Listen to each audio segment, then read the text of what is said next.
The experience of the Reverend C.C. Wamby of Marlcombe Hill is scarcely unique in the annals of the strange and the incredible. In fact, what is impressive is the number of times which similar experiences have occurred, and we can only regard them, in view of their frequency, as proof that science still has much to explain. It was the Reverend Wamby's custom to stroll from 6 to 7 each evening across the downs that skirted Marlcombe Hill. It had been his intention on this particular summer evening in the year 1874 to prepare his next sermon as he walked. But scarcely had he started out when he realized that he had overlooked another highly important duty. August 20th. Then August 22nd is just the day after tomorrow. Well, now how could I have forgotten good old Wingett's birthday?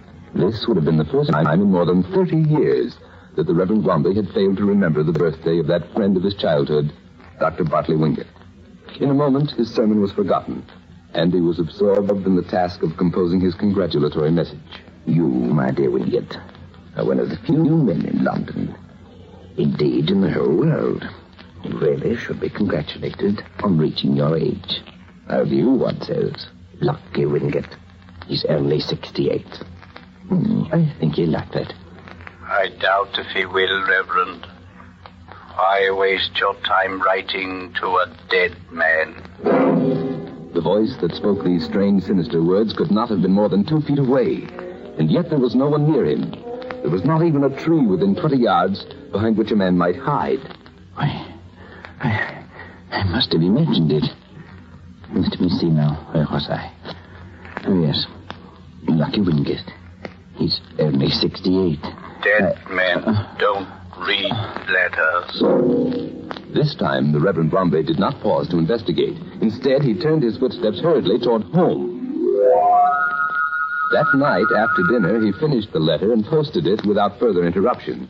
But during the remainder of the week, he thought of the strange occurrence frequently. And then, on the following Saturday, there was an envelope in the mailbox, bearing a London postmark and his friend's return address. The Reverend breathed a sigh of relief. Well, how stupid I was to worry. I was very tired that evening. I probably dreamed the whole affair. Well, let's see what good old Wingett has to say. Whereupon the Reverend tore open the envelope and removed its contents. It contained another envelope and a small sheet of paper. As the Reverend read the message on the paper, his face grew pale and his eyes widened with horror. We are returning your letter unopened. We regret to inform you that Dr. Wingett passed quietly away at 6 p.m. on the evening of August 20th. Yes, at the moment that Reverend Wamby walked across the downs composing his letter, at the moment that he heard the solemn, insistent voice, at that very moment, the life of Dr. Bartley Wingett came to an end.